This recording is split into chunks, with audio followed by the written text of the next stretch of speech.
তো হ্যালো বন্ধুরা, তোমরা সবাই কেমন আছো? নিশ্চয়ই তোমরা সবাই ভালো আছো। তো দেখো বন্ধুরা, আমি কিন্তু আজকে আবারও সকাল সকাল বাগানের কাজে চলে এসেছি। তো বাগানটা অনেক বড়, অনেক দূরে এসেছি আজকে। তো আমি কিন্তু অনেক উঁচার পরে আছি, অনেক উঁচু। দেখলে বুঝতে পারবে বন্ধুরা, তোমাদেরকে আমি দেখাবো অনেক উঁচুর পরে আমি আছি। তো যাই হোক, বাগানের এরিয়াটা তোমাদেরকে আমি দেখাবো।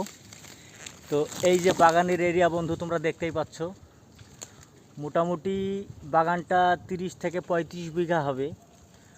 তো বাগানের পাশেই দেখো বন্ধুরা, তোমাদেরকে আর একটা জিনিস দেখাবো। বাগানের পাশেই কিন্তু একটা অনেক বড় নদী দেখতেই পাচ্ছ, অনেক বড় নদী দেখা যাচ্ছে।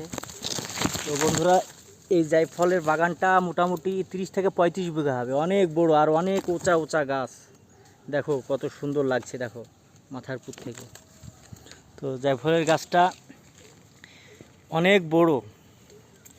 তো যাই হোক, ভিডিওটা কেমন লাগলো তোমরা কমেন্ট করে জানাবে।